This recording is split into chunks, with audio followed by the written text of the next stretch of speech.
grupo número 13 y la presentación del grupo número 14. Lo importante de este es que vamos a tener un caso todavía de desaparición forzada, pero algo muy importante. Ya tenemos algo de un sistema penitenciario, que esto es lo bonito, que ya trascendimos no solo al ámbito estrictamente penal, sino también a cuestiones penitenciarias, y así vamos cambiando de materia, que por las mismas violaciones que el Estado de Guatemala ha cometido a sus ciudadanos. En este caso, pues violaciones graves a derechos humanos. Muy bien. Vamos con el número 13, por favor. Licenciado, ¿no toca el grupo 12? O 12 toca. Sí, porque no pasamos la vez pasada. Ya no nos dio tiempo. Sí, pues el caso de Claudina, ¿verdad? Ajá, así es. Pasemos a Claudina, sí, por favor, perdonen, gracias. Este caso es lindo, el de Claudina, por el tema del asesinato de mujeres, es algo, y de ahí viene el famoso tema de Isabel Claudina, pero ya no hablo más, es de ustedes el tiempo, perdón. Gracias, licenciado. Bueno, buenas tardes, compañeros y licenciado presente. A nosotros, el grupo número 12, nos tocó el caso de Claudina Velázquez Páez y otros versus Guatemala. La sentencia fue el 19 de noviembre del 2015. En este caso está vinculado al de Isabel Vélez Franco, quien desapareció en el 2001. En ese año existía un contexto de muertes violentas de mujeres, que incluso se incrementaron para el 2005, en el que desapareció Claudina Velázquez.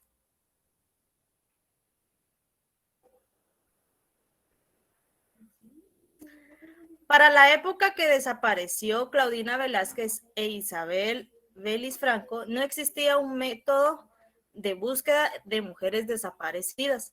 Producto de ambas sentencias, surgió la alerta Isabel Claudina, de la cual ampliaremos detalles más adelante. La Corte Internacional de Derechos Humanos estableció que el Estado no inició la búsqueda durante las primeras horas de la desaparición de Claudina Velázquez, aunque hubo otros hechos graves que serán más ampliados a lo largo de esta exposición. Claudina Velázquez nació en 1985 y al momento de su deceso tenía 19 años. Estudiaba en casa de estudios y cursaba, al igual que nosotros, el cuarto semestre de la licenciatura en Ciencias Jurídicas y Sociales. ¿Cómo llegó el caso a la Corte Internacional de Derechos Humanos? En 2014, la Comisión Interamericana de Derechos Humanos sometió el caso a la jurisdicción de la Corte Internacional de Derechos Humanos, luego que se denunciara que hubo falencias en la investigación sobre la muerte de Claudina Velázquez, irregularidades en el informe de necropsia, estereotipos y discriminación hacia ellas. ¿Cómo ocurrieron los hechos? En primer lugar, Claudina Velázquez había acudido a una fiesta y se comunicó con sus familiares alrededor de la medianoche del 12 de agosto del 2005. Posteriormente, sus familiares perdieron contacto con ellas. En la madrugada del 13 de agosto de aquel año, los familiares recibieron una llamada de una persona que tuvo contacto con Claudina Velázquez y les advirtió que ella podía estar en peligro. La llamada la recibieron alrededor de las 2 de la mañana. Tras esa llamada, ese 13 de agosto del 2005, los padres de Claudina Velázquez denunciaron el hecho a las 3 de la mañana, pero la Policía Nacional Civil se negó a reportar como desaparecida Claudina Velázquez, bajo el argumento de que debía esperar por lo menos 24 horas. La Policía Nacional Civil hallaron a las 5 de la mañana un cuerpo sin vida de una mujer que presentaba una herida de proyectil de arma de fuego en la región de la frente.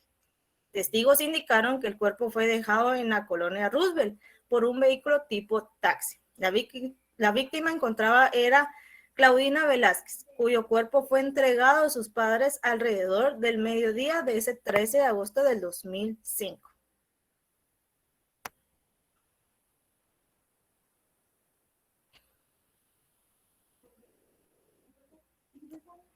Ahora veamos los graves errores cometidos por las autoridades de Guatemala. Por ejemplo, hubo un mal manejo de pruebas, al punto de que las huellas dactilares de la víctima fueron tomadas cuando ella era velada por sus familiares. Además, las autoridades estigmatizaron a Claudina Velázquez e incluso indicaron que su muerte no merecía ser investigada porque usaba una gargantilla, calzaba sandalias y traía un anillo en el ombligo, lo cual la llevaba a considerar una prostituta o una cualquiera.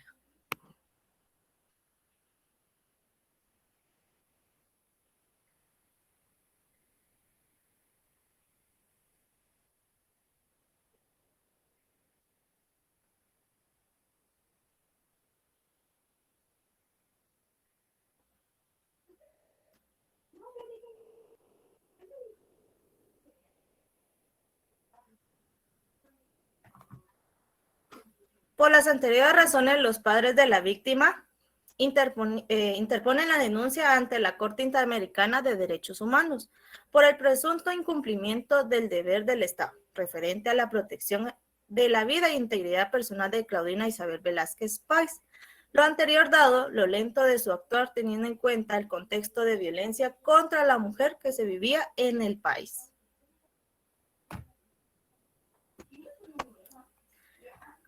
¿Cuáles fueron los fundamentos de la Corte Internacional de Derechos Humanos en la sentencia? En la pantalla se pueden ver los referentes a la Convención Americana sobre Derechos Humanos, también conocida como Pacto de San José. La condena contra el Estado también fue fundamentada con la Convención Interamericana para prevenir, sancionar y erradicar la violencia contra la mujer, también conocida como Convención de Belém do Pará. Tenemos las consideraciones de la Corte. El caso penal sigue sin ser solventado en Guatemala. El principal sospechoso, Claudio Virgilio Cana Mauricio, se encuentra en Estados Unidos, cumpliendo una condena de 30 años por el asesinato de su prima.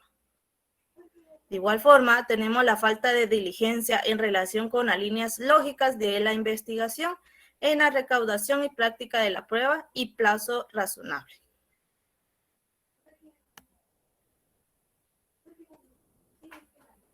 La doctrina resultante. Deben de existir procedimientos adecuados por las denuncias y que éstas conllevan una investigación efectiva desde las primeras horas de la desaparición. Ante un contexto de violencia homicida contra las mujeres, se exige la realización exhaustiva de actividades de búsqueda. El Estado no demostró haber implementado las medidas necesarias para actuar de inmediato y de forma eficaz. Los dejo con mi compañero para continuar sobre el tema.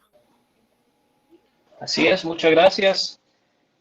Agregando y haciendo una observación a lo mencionado por la compañera, en realidad es la Comisión Interamericana de los Derechos Humanos quien pone el caso a disposición de la Corte, porque es la Corte quien al final termina resolviendo este tipo de casos.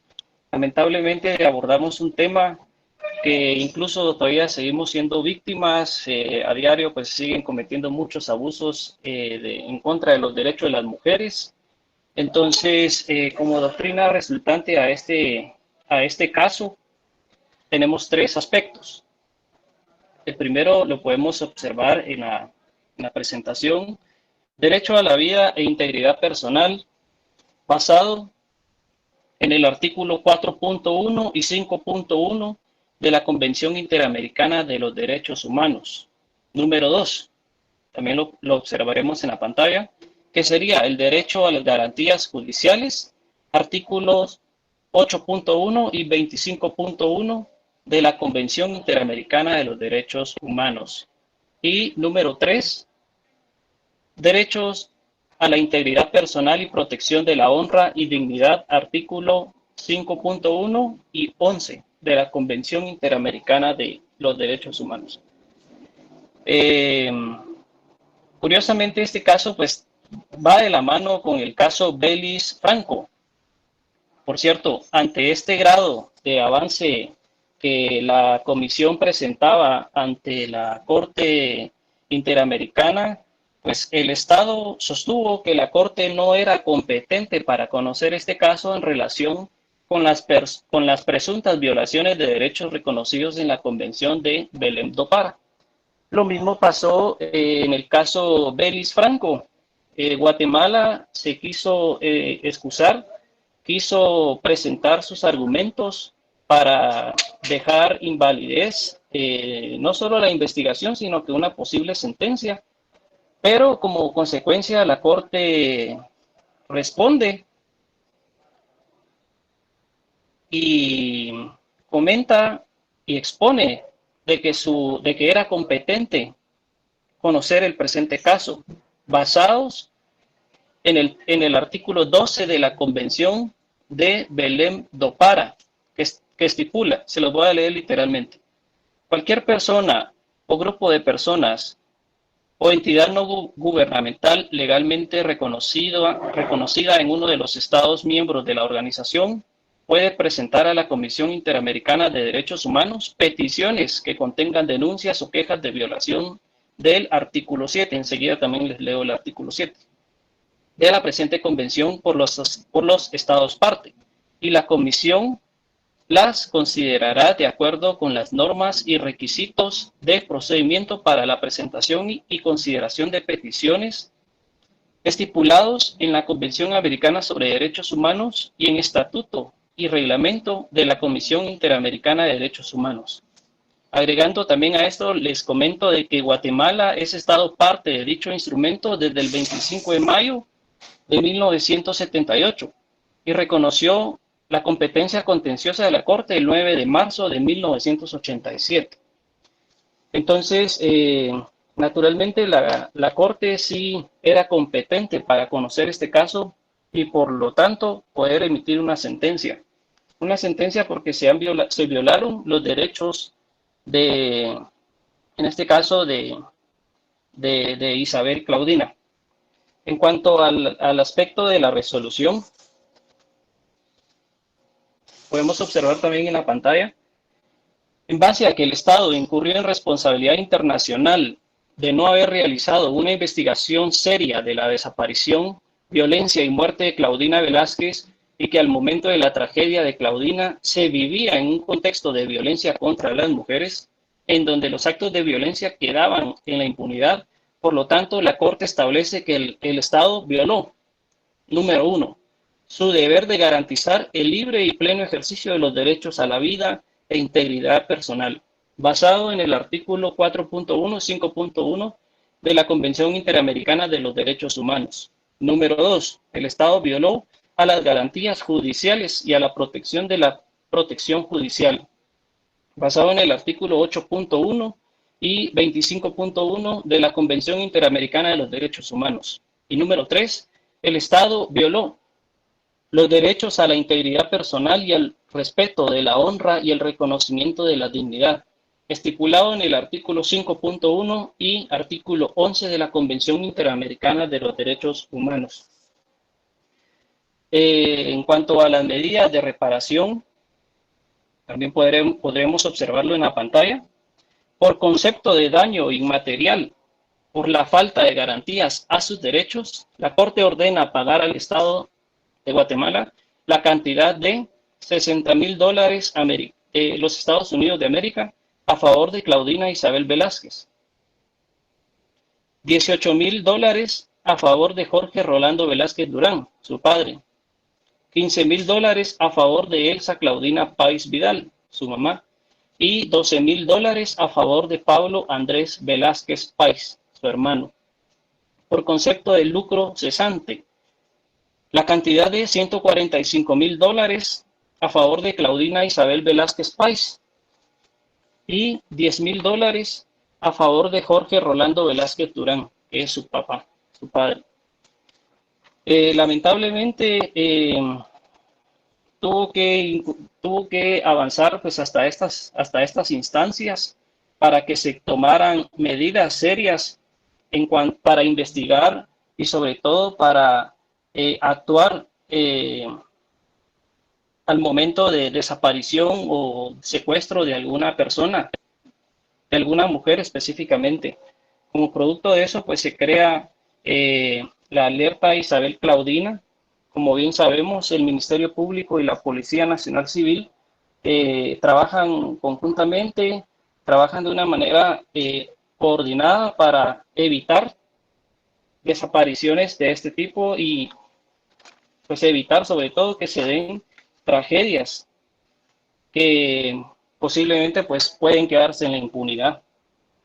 Como un dato estadístico les comparto de que hasta el momento la alerta Isabel Claudina hasta el momento pues tiene un reporte de 7.321 alertas reportadas, de las cuales 6.734 están desactivadas y 587 activas. Estas 587 significan de que están casos activos bajo investigaciones. En cambio, las alertas desactivadas, que son 6.734, pues quizá, bueno, por diversas razones han llegado a ese estatus, porque quizá ya no han habido más medios o se agotaron todos los medios posibles para continuar con las investigaciones. De este rubro, de este rubro que son 7.321 alertas reportadas, 1.557 desaparecieron con hijos o hijas. Estamos hablando de que 1.550 aparecieron, ya sea con su hijo o hija, lo cual agrava más esta situación. De los departamentos que más incidencia o más reporte de desapariciones presentan, número 1, el departamento de Guatemala, seguidamente el departamento de Quetzaltenango y Escuintla. Hay más, pero solo tomé pues 3 datos de referencia. En el departamento de Guatemala, las alertas provienen principalmente de la capital, Villanueva y Misco. El Ministerio Público tiene un promedio, o recibe, mejor dicho, un promedio de 5 activaciones de alerta en promedio por día. Entonces, de las mujeres que desaparecen, pues la mayoría oscila entre los 21 y 31 años de edad. Entonces, el Ministerio Público, pues a medida que ha avanzado también la tecnología, ellos han hecho lo posible también de tener más, de presentarle más facilidad a las personas para poder presentar sus denuncias. Y ustedes pueden descargar la aplicación del Ministerio Público en una aplicación para Android u otro sistema.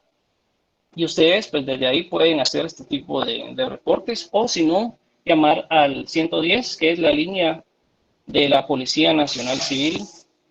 Entonces, como dato, pues también curioso, y les digo, es lamentable pues tener que hablar pues de este tipo de situaciones porque ha corrido sangre y lamentablemente por de mucho dinero o poco que puedan los padres recibir como indemnización, o sea, eso no cubre la vida de un ser vivo.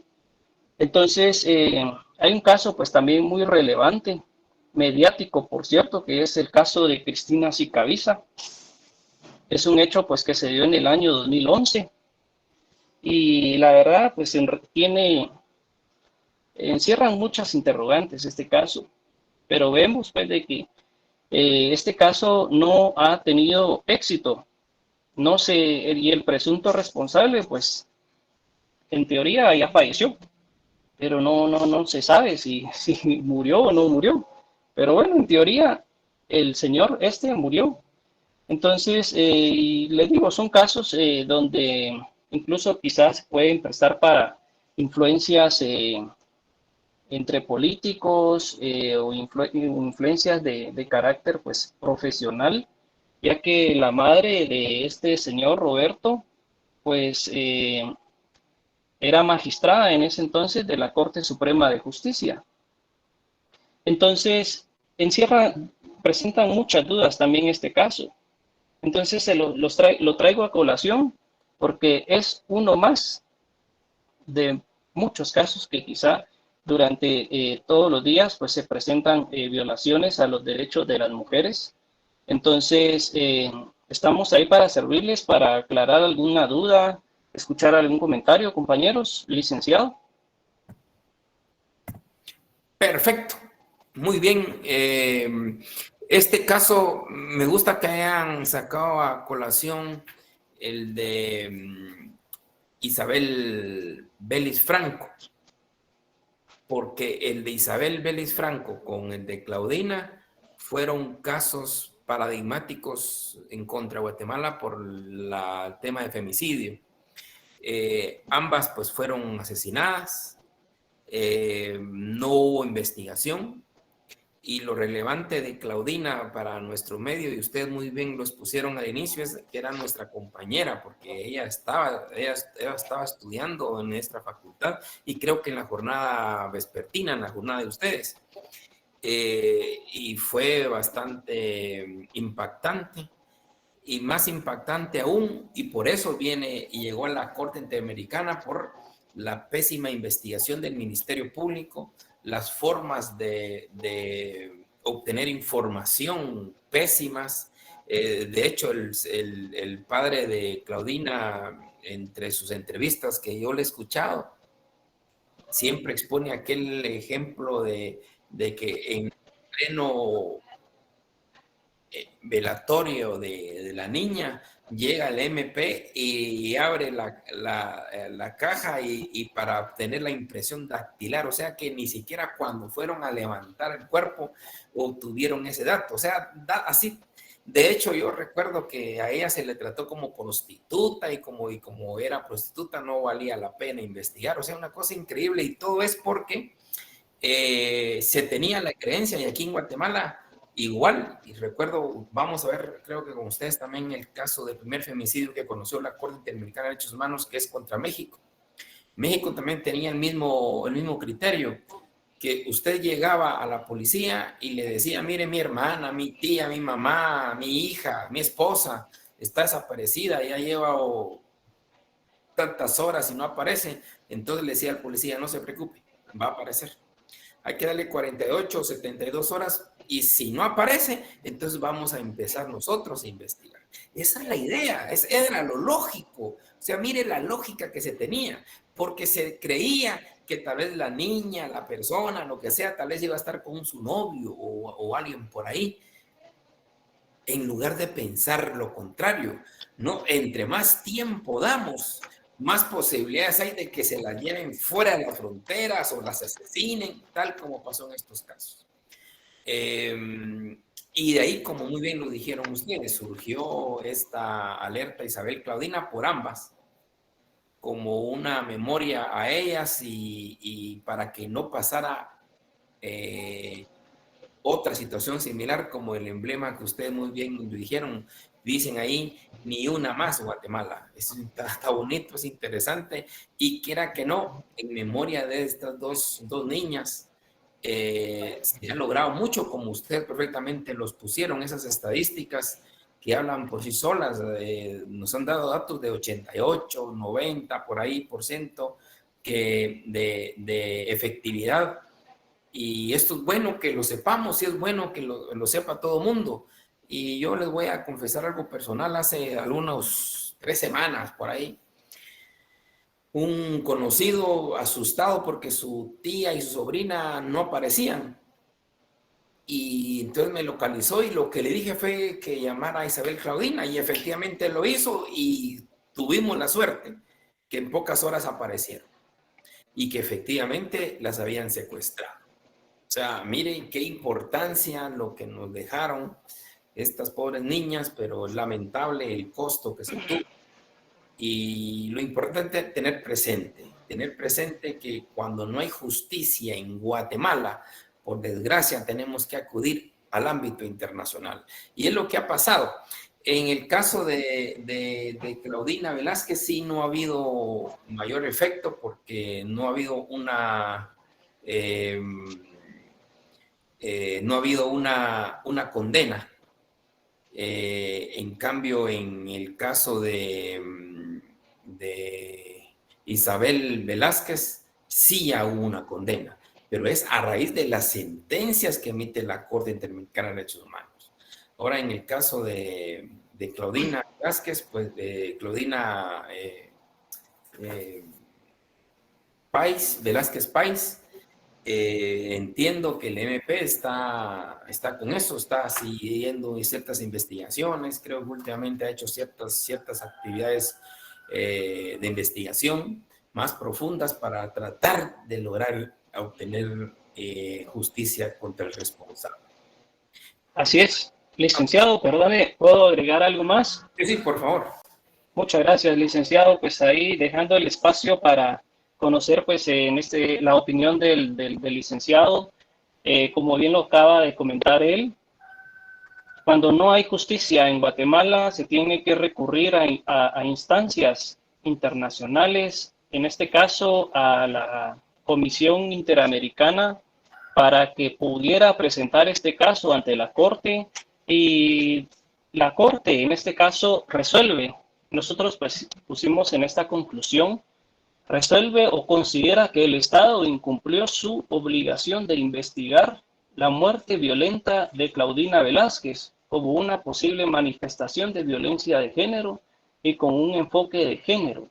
Se le consideró alguien cuya muerte no merecía ser investigada, lo cual el artículo 7 de la Convención Belém do Pará estipula muy bien de que los estados están comprometidos en investigar y darle seguimiento no solo a las denuncias, sino que sobre todo proteger los derechos de todas las mujeres que están en territorio nacional. Entonces, en la siguiente diapositiva, ya vamos a terminar, por cierto.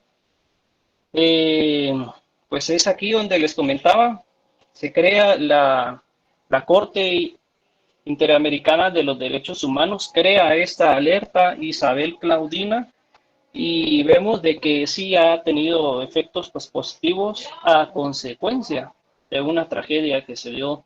Lamentablemente, pues tuvimos que llegar a esas instancias para que las denuncias contra los derechos de las mujeres, contra las desapariciones, por ende, de ellas, pues hayan sido pues tomadas en cuenta y en realidad se le dé el seguimiento respectivo a estas denuncias. Y ya para ir finalizando, avanzamos con la siguiente presentación. En cuanto, bueno, a las medidas de reparación, se las hicimos saber. Es importante de que la comisión, de que la Corte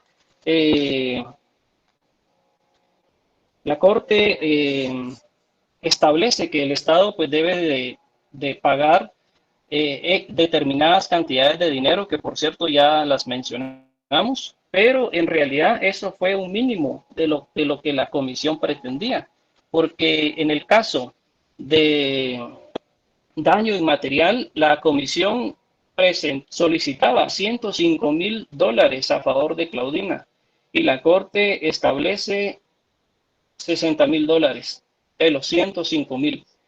Punto número 2. Por concepto de lucro cesante, la comisión solicitaba $155,000, de los cuales la Corte establece una cantidad de $145,000.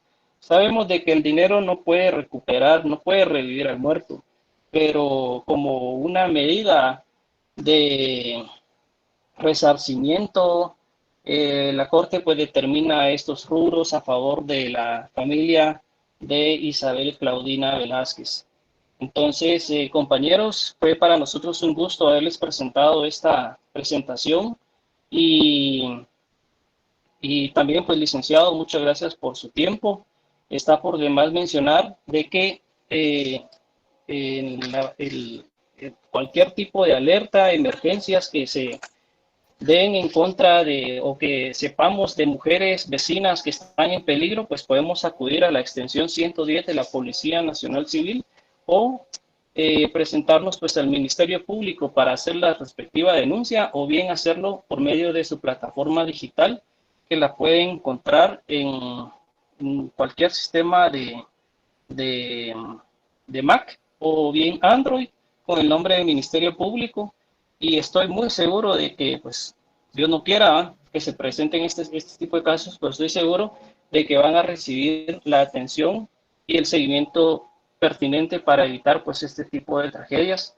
A continuación, licenciado, está en la lista de los compañeros que participamos activamente en esta presentación, así que muchas gracias por su tiempo. Sí, solo permítame. Fíjese que no me cuadra el grupo de ustedes porque no me aparece William Coyoy. Así es, soy yo, licenciado. Sí, lo siento, licenciado. Fíjese de que se hicieron unos cambios y se salieron algunos. Entonces, hay una compañera que al principio se había metido, creo que se llamaba Gabriela, y luego se salió. Entonces, nosotros fuimos agregando a los compañeros y ahorita somos los 9 que aparecemos ahí en el listado. Exacto, eso estoy viendo. Solo déjeme corroborar, por favor. No tenga pena. Y de igual forma, aparece en el chat de la reunión dos enlaces que son reportajes del mismo tema que estamos hablando, ¿verdad? Para que ustedes puedan ampliarse más. José Alejandro también, ¿verdad? Se agregó. Sí, así es, licenciado. Permítame. Les presento a Pedro Julio, mi invitado. Mucho gusto. ¿Qué tal estás? Bien, gracias. ¿Y tú? Bien, gracias también. Qué bueno. Sí, gracias por aceptar la invitación, Pedro Julio. Pues fíjate que, como te comenté, ¿verdad? Hace algunos días, fíjate que yo actualmente estoy estudiando. ¿Qué compañera fue la que se ausentó? Cristian, bien, aquí está. Ahí le echaron. Jamie. Se llamaba Gabriela. Buenas tardes, licenciado. Sí, permítanme. 1, 2, 3. Gabriela Fernanda. Sí, soy yo, licenciado. Buenas tardes. Ok. O sea, Gabriela Fernanda no es de este grupo. No, estoy en el grupo número 18. Ok, está bien, no se preocupe. Gracias, Solo para tomar nota. Muy bien. Felicitaciones, compañeros. Excelente presentación, especialmente lo que buscamos, los femicidios que ocurren, las desapariciones y que bueno, pues que ahora ya tengamos esta alerta, pero esa alerta tiene nombre y sabemos por qué ahora tiene ese nombre, o esos dos nombres. Muy bien, felicitaciones. Vamos con el siguiente grupo, por favor, grupo número 13.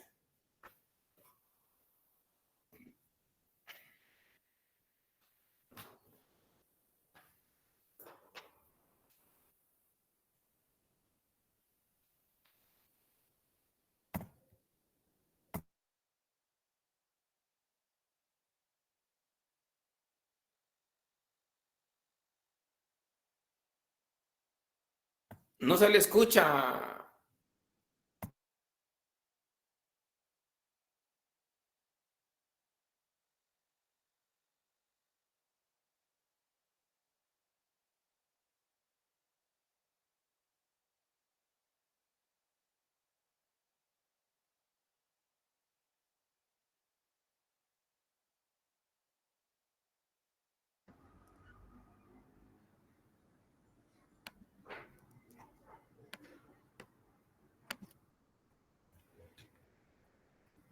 Muy buena tarde, compañeros de clase y licenciado Ronnie. Me presento. Mi nombre es José Leonel Noriega Rodas. En esta tarde tendremos la oportunidad de exponer todo lo relacionado a la sentencia del caso Atala Rifo y Niñas versus Chile, sentencia de la Corte Interamericana de Derechos Humanos de fecha 24 de febrero de 2012 a cargo del Grupo 13, de la siguiente manera. En primer lugar, narraremos los hechos y la forma en que estos llegaron hasta la Corte Interamericana de Derechos Humanos. En segundo lugar, expondremos los fundamentos de la sentencia, continuando con la explicación de su doctrina esencial. Y en tercer lugar y por último, presentaremos la resolución de la Corte ante el caso. El caso Atala Rifo y Niñas versus Chile comienza con lo sucedido en el año 2002. Estos son todos los acontecimientos que llevaron al desarrollo de este caso. En 2002, Karen Atala, abogada y jueza chilena de ascendencia palestina, decide finalizar su matrimonio con Ricardo Jaime López Allendez, con quien tenía 3 hijas ya. Como parte de la separación de hecho, establecieron por mutuo acuerdo que la tuición de las 3 hijas la mantendría Karen Atala Rifo en la ciudad de Villarrica.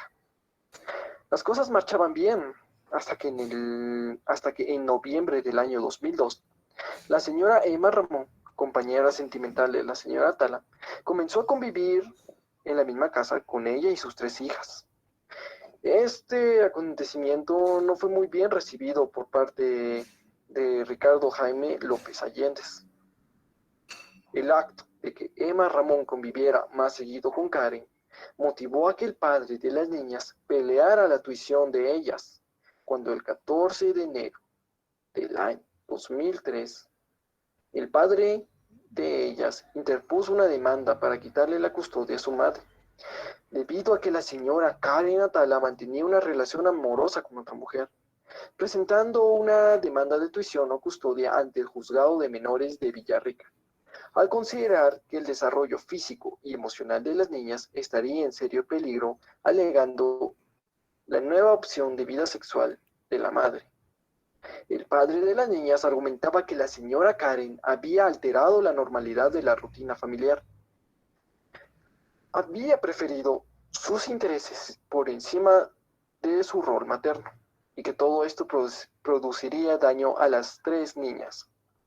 El 10 de marzo del año 2003, en el marco del proceso de tuición, el padre presentó una demanda de tuición provisoria, con el fin de obtener la custodia antes de la conclusión del proceso.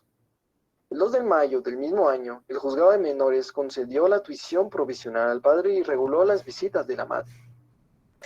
Continuando hasta el 29 de octubre de ese mismo año, la sentencia de primera instancia del 29 de octubre de 2003 rechazó la demanda de tuición, considerando que había quedado establecido que la orientación sexual de la demandada no representaba un impedimento para desarrollar una maternidad responsable.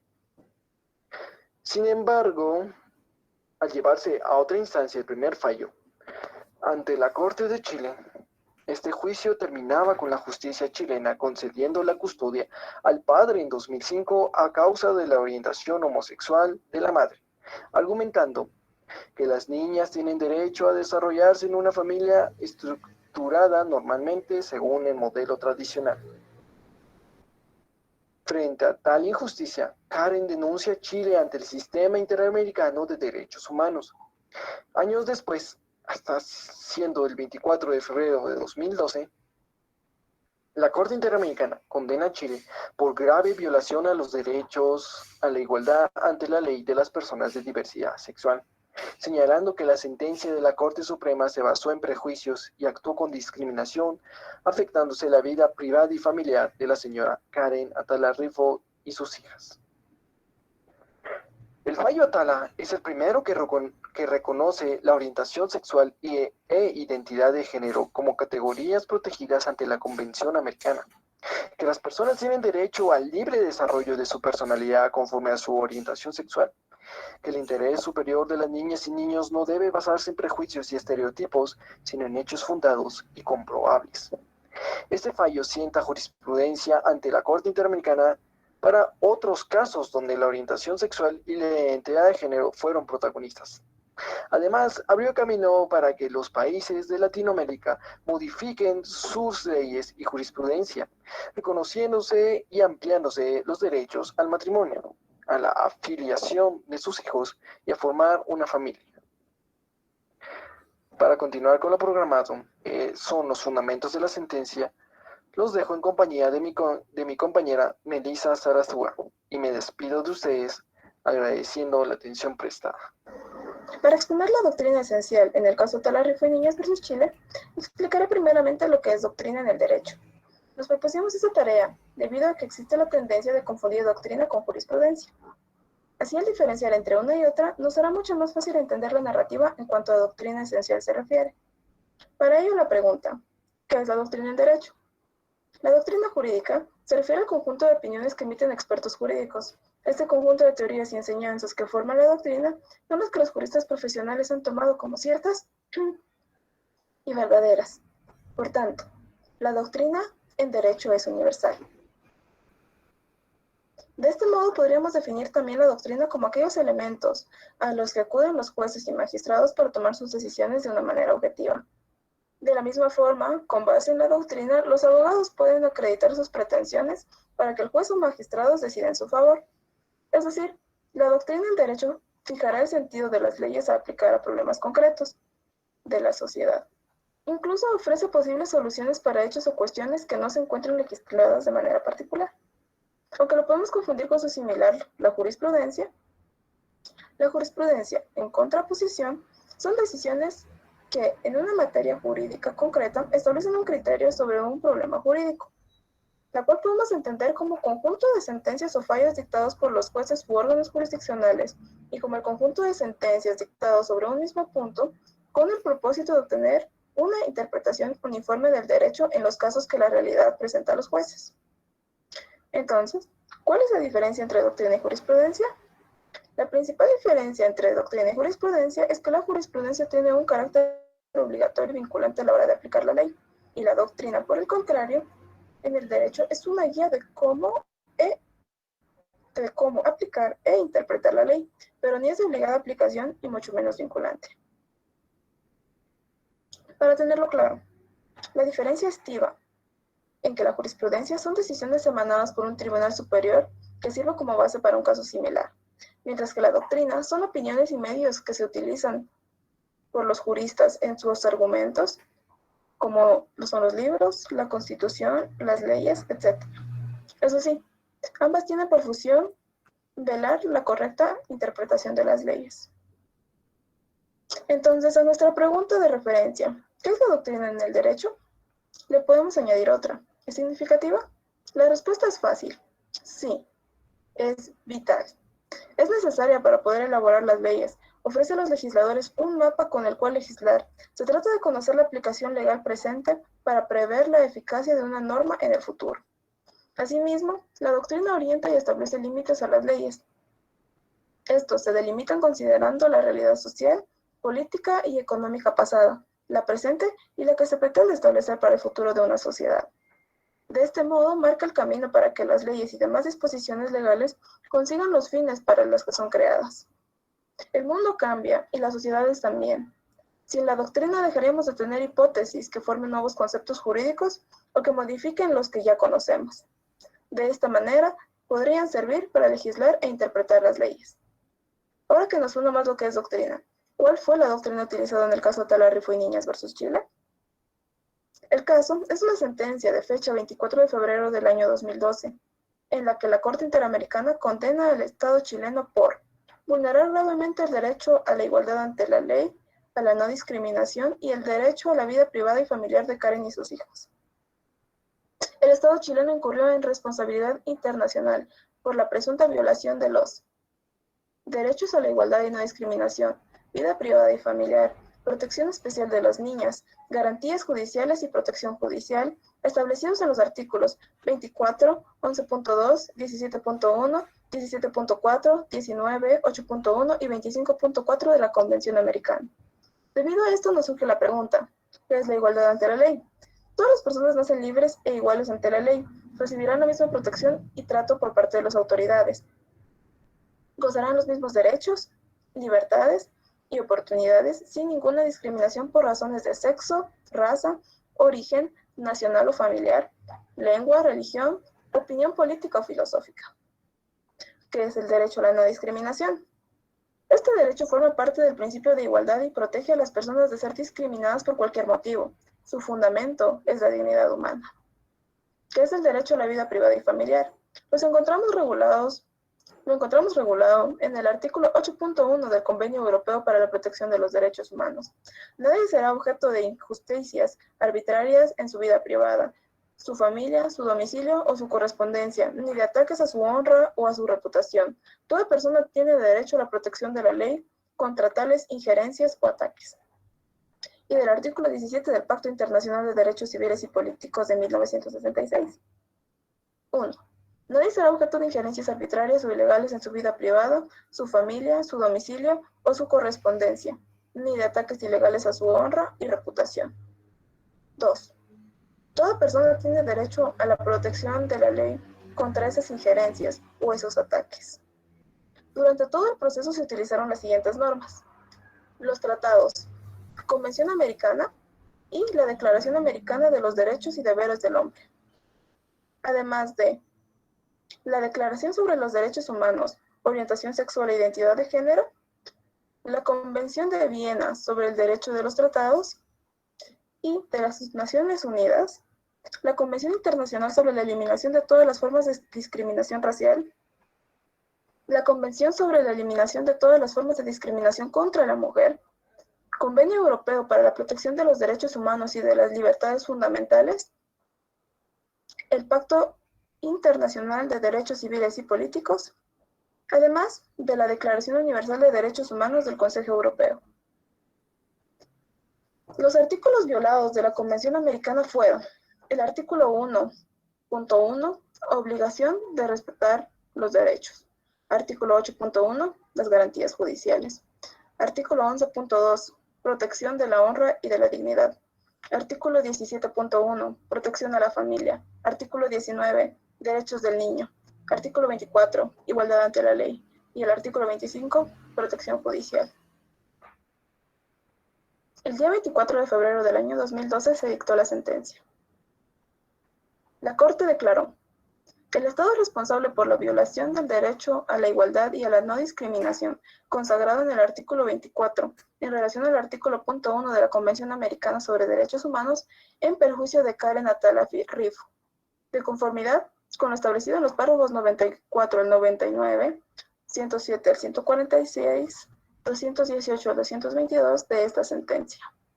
Por unanimidad que el Estado es responsable por la violación del derecho de la igualdad y a la no discriminación consagrada en el artículo 24 en relación a los artículos 19.1 y 1.1 de la Convención Americana en perjuicio de las niñas M, B y R.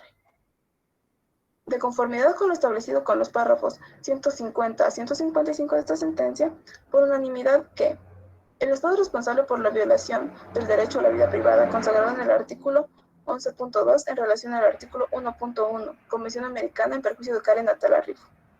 De conformidad con lo establecido en los párrafos 161 a 167 y 125 a 230 de esta sentencia.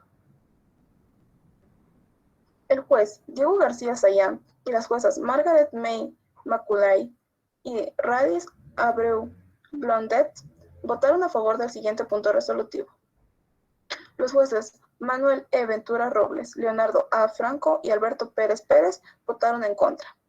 En consecuencia, en aplicación de los artículos 23.3 del Estatuto de la Corte Interamericana de Derechos Humanos y el artículo 16.4 del Reglamento de la Corte Interamericana de Derechos Humanos, se declara que 1. El Estado es responsable de la violación de los artículos 11.2 y 17.1 en relación al artículo 1.1 de la Convención Americana en perjuicio de Karen Atala Rifo y de las niñas M, V y R, de conformidad con lo establecido en los párrafos 168 a 178 de esta sentencia. Por unanimidad que 2. El Estado es responsable por la violación del derecho a ser oído, consagrado en el artículo 8.1 en relación a los artículos 19p y 1.1 de la Convención Americana en perjuicio de las niñas M, V y R, de conformidad con lo establecido en los párrafos 196 a 208 de esta sentencia. Por unanimidad que 3. El Estado es responsable por la violación de la garantía de imparcialidad, consagrado en el artículo 8.1 en relación al artículo 1.1 de la Convención Americana, respecto a las investigaciones disciplinarias en perjuicio de Karen Atala Rifo, de conformidad con lo establecido en los párrafos 234 a 237 de esta sentencia. Por 5 votos a favor y 1 en contra, que 4. El Estado no violó la garantía judicial de imparcialidad consagrada en el artículo 8.1 de la Convención Americana en relación con las decisiones de la Corte Suprema de Justicia y el Juzgado de Menores de Villarrica. En los términos de los párrafos 187 y 192 de la presente sentencia. Disiente la jueza Margaret May Maculay. y dispone por unanimidad que esta sentencia constituye, por ser una forma de reparación, 1. El Estado debe brindar la atención médica y psicológica o psiquiátrica gratuita y de forma inmediata, adecuada y efectiva a través de las instituciones públicas de salud especializadas a las víctimas que así lo soliciten. El Estado debe realizar publicaciones indicadas en el párrafo 259 de la presente sentencia en el plazo de 6 meses, contando a partir de la notificación de la misma. El Estado debe realizar un acto público de reconocimiento de responsabilidad internacional por los hechos del presente caso. El Estado debe continuar implementando en un plazo razonable programas y cursos permanentes de educación y capacitación dirigidos a funcionarios públicos a nivel regional, nacional y particularmente a los funcionarios de todas las áreas y escalafones de la rama judicial, de conformidad con lo establecido en los párrafos 271 y 272 de la presente sentencia. Las obligaciones del Estado son: 1. El Estado debe pagar la indemnización de 30,000 pesos a favor de Karen Atala y 10,000 a favor de cada una de sus hijas. Además debe pagar 12,000 por concepto de costas y gastos. El Estado debe, dentro del plazo de 1 año, contando a partir de la notificación de esta sentencia, rendir al tribunal un informe sobre las medidas adoptadas para cumplir con la misma. La Corte supervisará el cumplimiento íntegro de esta sentencia, en el ejercicio de sus atribuciones y en el cumplimiento de sus deberes conforme a la Convención Americana sobre Derechos Humanos, y dará por concluido el presente caso una vez que el Estado haya dado cabal cumplimiento a lo dispuesto a la misma. El juez Alberto Pérez Pérez hizo conocer a la Corte su voto parcialmente disidente, el cual acompaña esta sentencia. Sabemos que el fallo Atala es el primero en reconocer la orientación sexual e identidad de género como categorías protegidas ante la Convención Americana. Las personas tienen derecho al libre desarrollo de su personalidad conforme a su orientación sexual.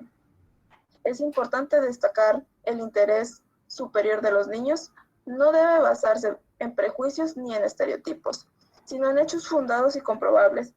Este caso sentó la jurisprudencia en la Corte Interamericana para otros casos, donde la orientación sexual y la identidad de género fueron protagonistas.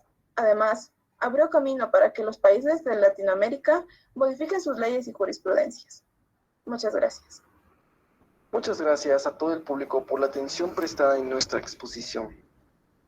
Para mí y los integrantes de mi grupo fue un placer exponer el caso Atala Rifo y Niñas versus Chile.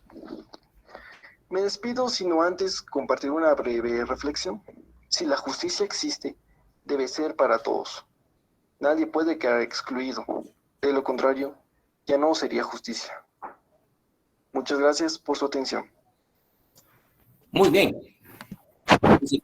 Felicidades. Ya empezamos ya con las sentencias de otros países, y todo eso es porque como ustedes es un grupo más reducido que las demás secciones, pero ya con ustedes empezamos prácticamente con las sentencias hacia otros países, y esta Atala Rifo versus Chile es algo muy importante en cuanto a la niñez y la adolescencia, porque ustedes ya saben el contextos que uno cree que solo en películas se pueden ver, pero efectivamente también acontecen en la realidad. Pero lo más importante acá, lo que ustedes expusieron, lo que se logró por parte de la Corte Interamericana de Derechos Humanos, determinar ese derecho que tienen todas las personas de elegir de tener libertad de género, máxime tratándose de una ex juez, porque Atala Rifo era una jueza. Tenía su esposo normal, después se divorciaron, después se consigue una pareja mujer y ahí viene el conflicto en relación a sus hijas. Y el tema aquí también se da la niñez y la adolescencia cuando se empiezan a discutir ambos padres la rivalidad frontal sobre la custodia de los niños. En Guatemala y en todos los países es un problema bien difícil, que al pobre niño lo tienen como botín de guerra. Ambos padres ya no piensan en el niño, sino lo que piensan es ganarle al otro padre, sin meditar un poco que le está haciendo grave daño al niño. De ahí surge la Corte Interamericana de Derechos Humanos, empieza a hablar sobre la visión infantocéntrica que se tiene que ver en el tema de la niñez y la adolescencia. Lo más importante son los niños, no los adultos.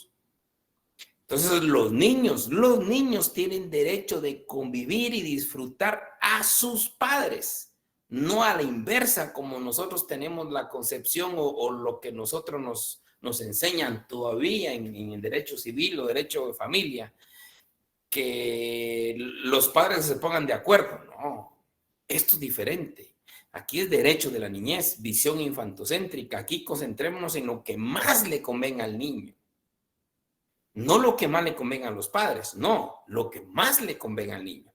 Y aquí muy importante porque a través de la visión infantocéntrica se tiene que empezar a analizar ya nosotros desde este grado de educación, es que los niños tienen derecho de convivir y relacionarse libremente con sus padres. Quitémonos aquella figura que antes se decía, el papá tiene derecho de relacionarse con sus hijos, la mamá tiene derecho de relacionarse con sus hijos. No, aquí es a la inversa, aquí es el niño tiene derecho de convivir, disfrutar libremente a sus padres. Si sus padres lo tuvieron juntos y después ellos decidieron separarse, el niño no puede estar separado por ninguno de los dos. El niño tiene derecho de convivir libremente con ambos. Lo que se tiene que hacer es ajustar las condiciones para que el niño los disfrute. Hay casos, lamentablemente, sin tener esta convicción de la niñez, la visión infantocéntrica, que los jueces de familia le señalan a los padres para el derecho del papá a que visite al hijo. Y ese derecho muchas veces solo se traducen en 3, 4 horas. Eso es disfrutar el niño al padre. Eso no es disfrutar nada. Se disfruta con vicisitudes, con trabajo. Se disfruta cuando el niño está en su casa y usted tiene que ponerse a hacer sus tareas. Se disfruta cuando el niño tiene que hacer sus necesidades, usted tiene que estar. Se disfruta cuando el niño tiene que jugar. Se disfruta cuando el niño tiene que socializar. Eso es disfrutar. Esas relaciones que a veces fijan los jueces de familia por 3, 4 horas, eso lo que está haciendo es evitándole esa convivencia al niño. Y esta sentencia es la primera que resalta esto, y después viene la de Fornerón, que me encanta, que esa la vamos a ver el próximo viernes. Excelente, compañeros. Excelente. Don Diego, cuénteme. Yo tengo una pregunta, licenciado. Sí. Estaba viendo que mi grupo es el último. Somos el 18. Según tengo entendido, nos va a tocar el día exponer, ahorita lo voy a decir, el día 7, si no estoy mal. Pero si estuviéramos en parciales ya para esa semana, ¿qué haríamos? Usted no se preocupe. De que pasan, pasan. Yo creo que si no lo hacemos el día del examen. Ok, gracias. ¿De acuerdo? Muy bien. Buenas tardes. Con una consulta, al igual que el otro compañero, nosotros somos el grupo 20, entonces seguiríamos así consecutivamente hasta que usted diga, porque fuimos uno de los últimos grupos porque no aparecíamos en el listado y hasta el día que usted pues nos... Usted es grupo número 20, pero yo solo tengo 18. Pero se recuerda, licenciado, que me dio el caso de Chinchilla Sandoval. Pues yo había pasado el listado con una compañera, pero no sé si se trata... ¿Y el número 19 quién es?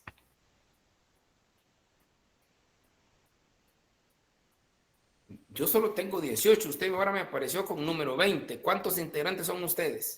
Somos 8, licenciado. Va. ¿Y el grupo número 19 quién es? Perdonen. Licenciado, buenas tardes. Con una consulta. Fíjese que pasaron un PDF con los grupos que usted indicó el primer día de clases cuando nos dio los temas. Sí. Y fíjese que aparecen 21 grupos y mi equipo lo colocaron como el grupo 18 y yo también tengo apuntado contado como el grupo 18. Yo también solo tengo grupo 18.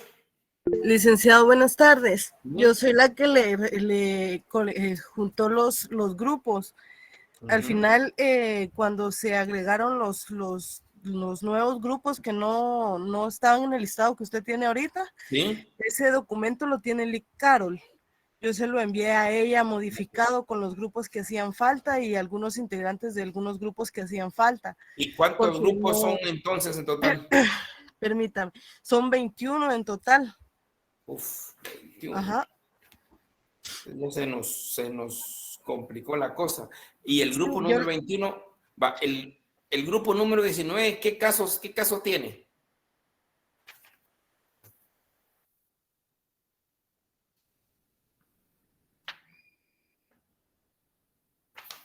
Compañeros, el grupo número 19, ¿qué caso tiene? Casos defensores, derechos humanos versus Guatemala. Ok. Número 20, ¿me dijo? Caso Chinchilla Sandoval versus Guatemala. Ah, ok. ¿Y el número 21?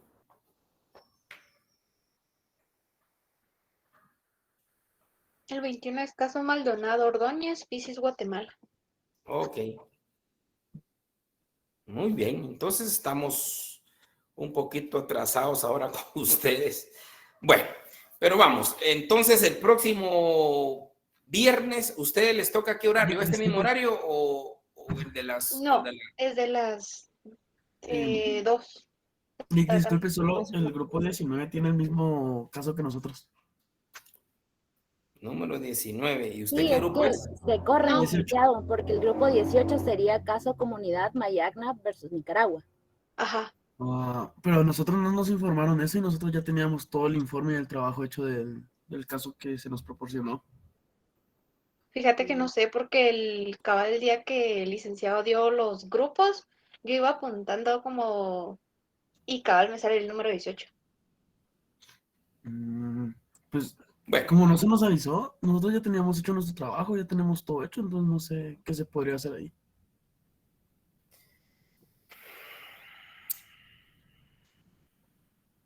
¿y cómo está el grupo número 19?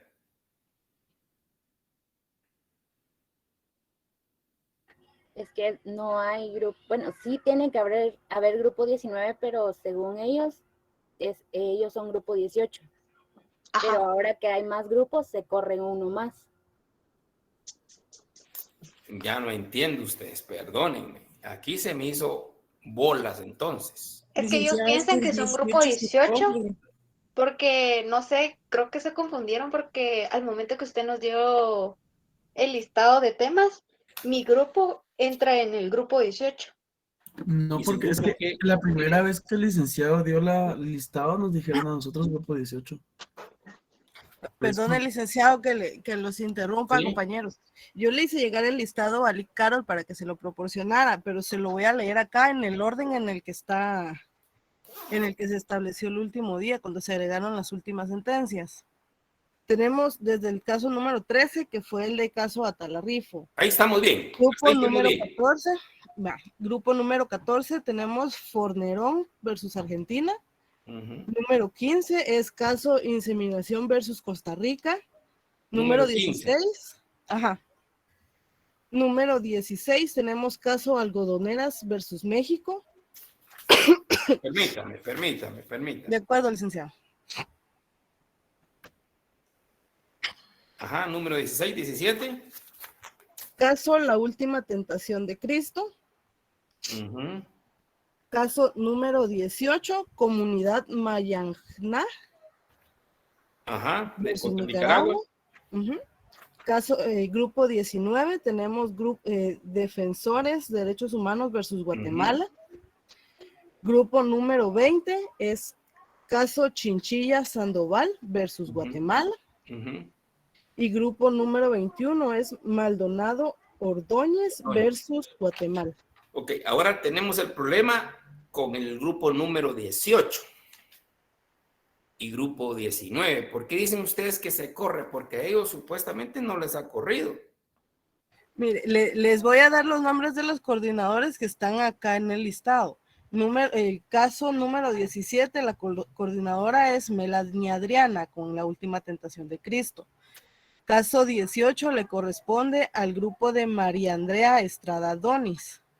Y ese es el caso de el de Nicaragua, correcto. El grupo 19 tiene el caso Defensores Derechos Humanos versus 19 y el coordinador es Diego Valentín. Sí. Ya me informaron, disculpen. Sí, hubo una confusión. Era 19. Entonces, don Diego está en el 19. Ajá, fui yo quien se confundió, lo siento. Bueno, pues don Diego, ahí estamos. Entonces, Gracias. jovenazos, vamos a retomar con tres participaciones. Ustedes están a las 2 de la tarde el lunes, ¿verdad? El viernes. Sí, licenciado. Bueno, entonces saben una cosa. Yo sé, pero tenemos que reponernos. Entonces, el viernes estaríamos desde las 2 de la tarde. 2 de la tarde en punto, por favor, sacamos 4 el viernes. El viernes sale Fornerón, sale Inseminación versus Costa Rica, sale el de Algodoneras versus México y la última Tentación de Cristo. Sacamos de una vez los 4, por favor, el día viernes, desde las 2 de la tarde. Yo voy a estar a las 2 de la tarde con ustedes, sacando los 4 grupos de una vez. El grupo 14, 15, 16 y 17. 2 de la tarde, compañeros, el próximo viernes, por favor. Muy bien, licenciado, gracias. Bueno, ustedes.